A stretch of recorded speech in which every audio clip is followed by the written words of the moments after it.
First contact and misjudgment. The Galactic Alliance had existed for over 12,000 years. Comprised of 37 spacefaring species across 8 spiral arms of the Milky Way, it maintained peace through a delicate balance of diplomacy, trade, and, when necessary, overwhelming military force. The discovery of new civilizations had become routine, a process refined to near perfection by the Alliance's First Contact Division. Commander Valaxis of the Varaxian hegemony stood on the command deck of the Indomitable Purpose, watching as the blue-green planet grew larger on the main view screen.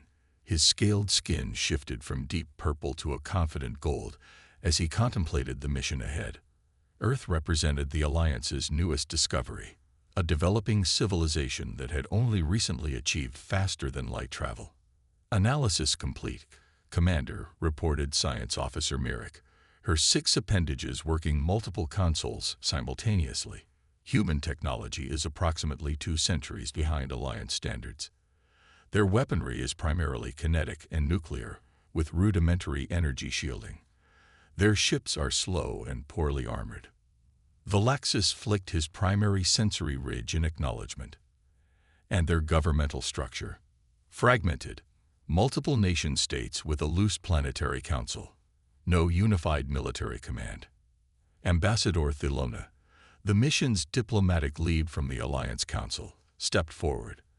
Unlike Valaxis's imposing reptilian form, Thelona was small and delicate, with crystalline features that reflected the ambient light.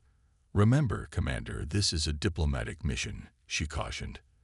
"The humans have achieved the technological threshold for Alliance contact. They are to be welcomed as potential associates, not subjugated." Valaxis's skin darkened slightly. "Of course, Ambassador. The Varaxian hegemony understands protocol." What he left unsaid was the Varaxian tradition of establishing protective relationships with newly discovered species, relationships that inevitably led to resource extraction and military outposts.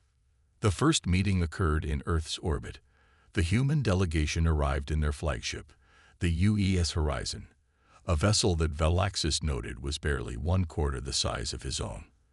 The human representatives entered the diplomatic chamber of the Indomitable Purpose with expressions of wonder and apprehension. "On behalf of Earth and all humanity, we welcome you to our system," said Director Elena Santos, head of Earth's newly formed Interstellar Relations Bureau. "This historic meeting represents humanity's greatest hope, that we are not alone in the universe, and that we might find friendship among the stars." Ambassador Thelona performed the ritual greeting of the Alliance, her crystalline form emitting pulses of welcoming blue light. The Galactic Alliance acknowledges Earth and extends an offer of cultural exchange and technological partnership. You have taken your first steps into a larger community. The initial meetings proceeded smoothly. The humans were curious, asking thoughtful questions about Alliance governance, technology sharing protocols, and interspecies commerce. Valaxis observed silently, noting the humans' adaptability and quick understanding. These traits were simultaneously impressive and concerning. During the 3rd day of negotiations, Valaxis requested a private meeting with the Earth delegation. Ambassador Thelona reluctantly agreed, understanding that the Varaxian hegemony held considerable sway within the Alliance military structure. "Your species shows promise." Valaxis began when they were alone with the humans. "However, the galaxy is dangerous for emerging civilizations. The Varaxian hegemony offers Earth a protective arrangement. We would establish defensive positions in your system, guide your technological development, and ensure your resources are properly utilized." Director Santos' diplomatic smile faltered. "While we appreciate your concern for our safety, Earth intends to join the Alliance as outlined in the Charter, as an autonomous associate member with standard developmental provisions." "Autonomy must be earned," Valaxis replied, his skin shifting to a deep crimson. "Your technology is primitive, your defenses inadequate. Without Varaxian protection, you would be vulnerable to less benevolent species."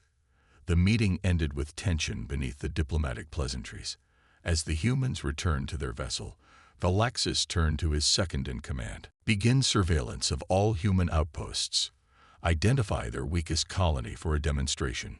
Over the following weeks, as Alliance diplomats continued negotiations, Varaxian intelligence vessels mapped human territory.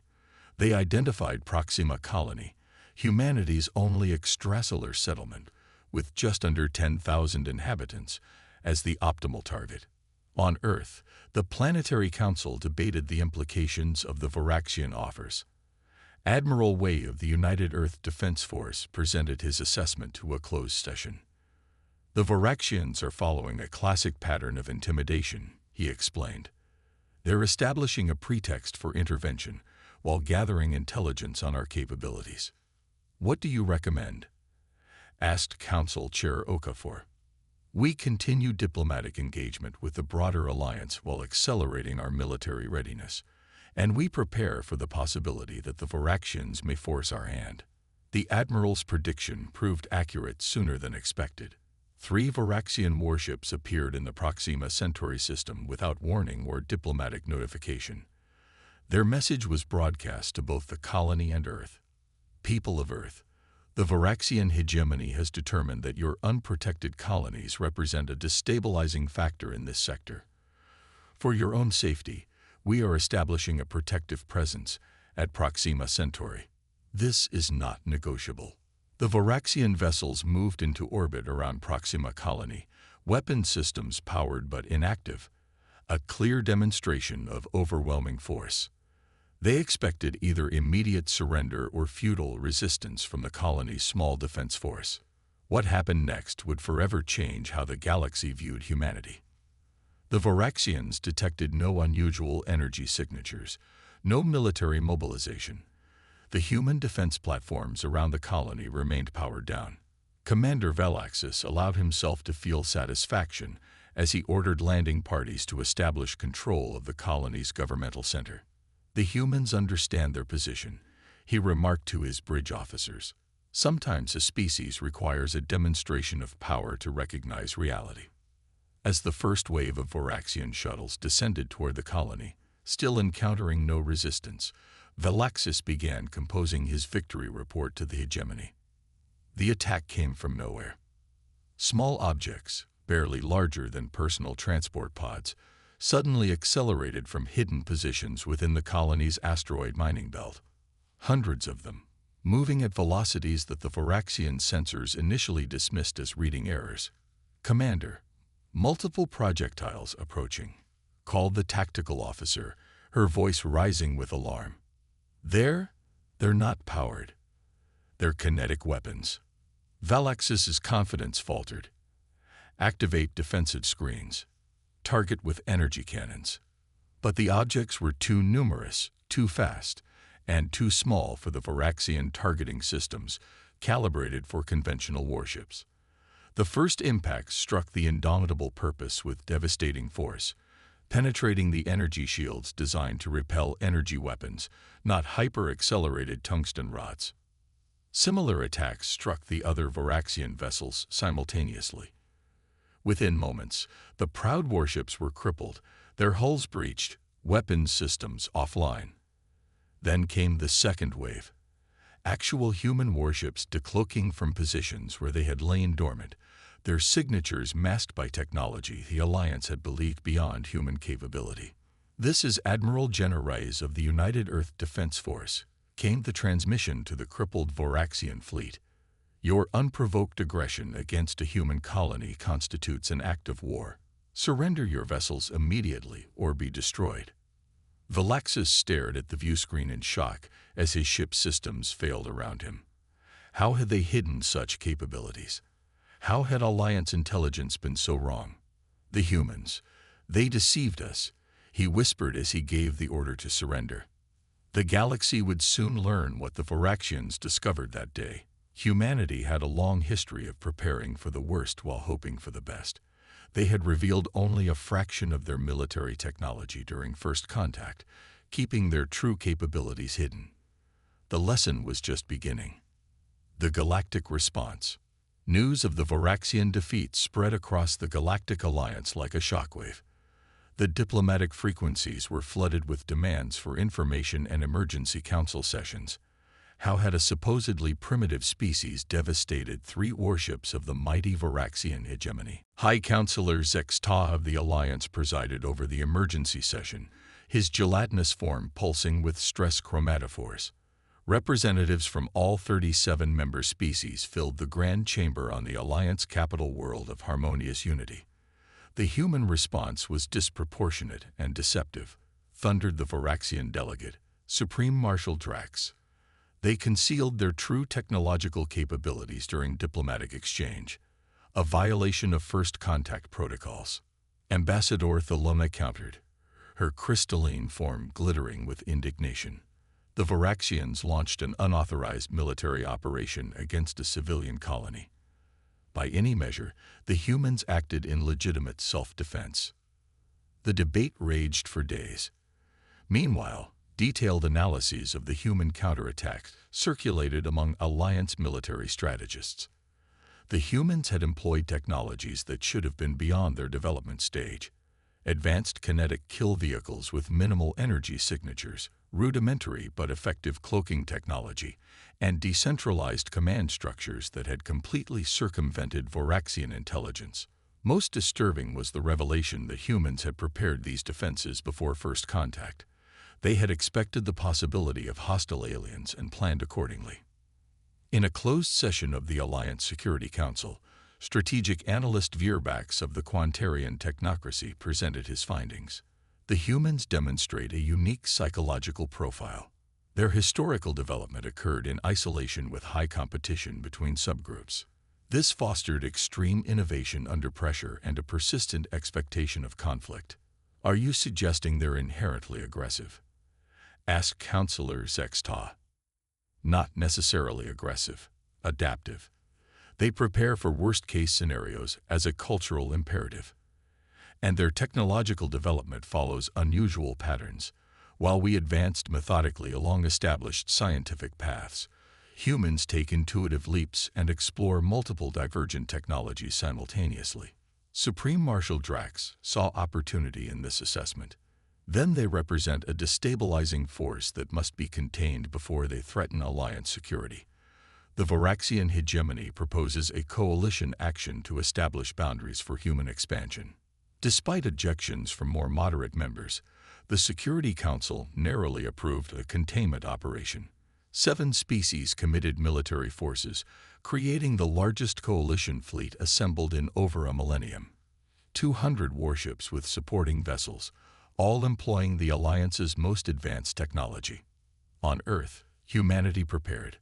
Unlike the isolated colony at Proxima Centauri, Earth had time to fully mobilize. The Planetary Council enacted the Thermopylae Protocol, a comprehensive defense plan developed decades earlier when humans first considered the possibility of hostile extraterrestrial contact. Admiral Way addressed the unified commanders of Earth's defense forces. We expected this. First contact scenarios always included the possibility that we would need to demonstrate our resolve before gaining respect. We have one opportunity to establish humanity's position in the galactic community. The coalition fleet arrived at the edge of the solar system with overwhelming force. Their ultimatum was direct. Earth would accept limitations on military development, submit to Alliance oversight of technological research, and allow peacekeeping bases within the solar system. Earth's response was a single transmission from the Planetary Council. Humanity rejects any terms imposed through military threat. We remain open to peaceful diplomatic relations with all species who approach in good faith. This is our only warning. The solar system is sovereign human territory. The coalition interpreted this as defiance rather than deterrence. Their warships advanced toward Earth, weapons primed, confident in their superior numbers and technology. Long-range scans detected Earth's orbital defenses, a network of platforms and vessels that, while impressive for a developing civilization, posed no threat to the coalition's advanced shielding and weaponry. They were wrong. The first surprise came at the heliopause, the boundary where the solar wind meets interstellar space. Dormant human weapons platforms suddenly activated throughout the Oort cloud, thousands of autonomous units that had been quietly manufactured and deployed during the diplomatic exchanges. These platforms launched clouds of microscopic kinetic penetrators, each barely visible to coalition sensors, but accelerated to relativistic speeds. The leading coalition ships had their shields shredded, followed by their hulls. Dozens of vessels were crippled in the opening minutes of the engagement. Then came the second shock. The quantum communication network that synchronized the coalition fleet suddenly failed, replaced by overlapping fields of signal interference precisely modulated to their frequencies. Each coalition vessel found itself isolated, unable to coordinate with its allies. "Impossible," exclaimed Fleet Commander Torax of the Arcadian Sovereignty as his flagship's communication systems collapsed. Their technological level couldn't produce this level of quantum interference. But the humans had never developed along the expected technological path. While the Alliance had refined quantum communications to near perfection, humans had simultaneously pursued multiple alternative technologies, including methods to disrupt quantum entanglement. The third phase of Earth's defense revealed yet another divergent technology. Small, unmanned craft emerged from concealed positions throughout the solar system. Rather than conventional propulsion, they rode artificial gravity waves, a theoretical concept that Alliance scientists had dismissed as impractical. These craft accelerated at rates that would have killed organic pilots, maneuvering with impossible precision to deliver targeted electromagnetic pulses against the coalition's most vulnerable systems. Within hours, the mighty coalition fleet was in disarray. 1/3 of their vessels were disabled or destroyed. Another third were isolated and unable to coordinate their actions. The remainder faced a decision: continue the attack against a clearly underestimated opponent, or withdraw. Fleet Commander Torax made the call. "All vessels, disengage and retreat beyond the heliopause. I repeat, disengage immediately." As the coalition forces withdrew in disarray, Earth made no attempt to pursue. Instead, they transmitted a single message throughout all Alliance frequencies. The people of Earth desire peaceful relations with all spacefaring civilizations. We will defend ourselves when threatened, but we seek cooperation, not conflict. Our representatives remain available for diplomatic engagement on equal terms. The aftermath transformed galactic politics. The Alliance Security Council convened an emergency session to reassess the human question. Strategic analyst Veerbax presented an updated analysis. "We fundamentally misunderstood human technological development. They pursued parallel research paths where we focused on optimization of established technologies. They prepared for worst-case scenarios where we assumed diplomatic protocols would prevail. Most importantly, they limited their initial self-representation, showing us only what they wanted us to see." High Counselor Zextaw's chromatophores pulsed with concern. "Are they a threat to Alliance stability?" "Only if threatened," replied Veerbax. "Historical analysis of their intergroup conflicts suggests humans respond to perceived aggression with overwhelming force, but rarely initiate conflicts without provocation.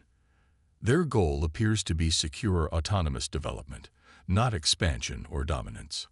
Ambassador Thilona, who had opposed the coalition action, addressed the council.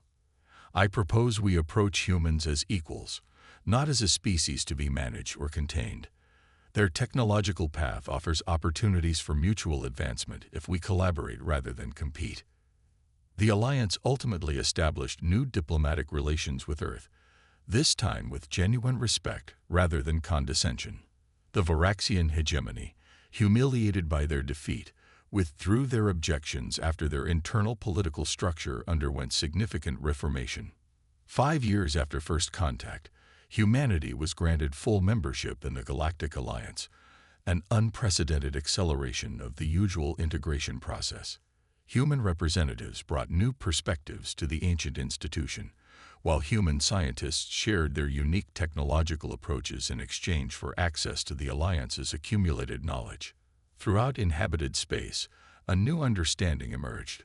Humans were not merely another spacefaring species to be cataloged and managed.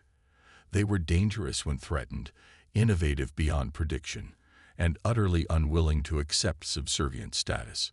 In military academies across 1,000 worlds, the Earth engagement became a cautionary case study. The fundamental lesson was clear. Never underestimate a species that had spent its entire history competing with itself, preparing for threats that hadn't yet emerged, and developing technologies along paths that older civilizations had never considered.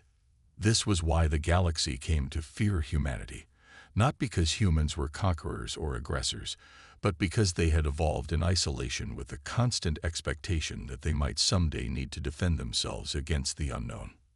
And when that day came, they were ready.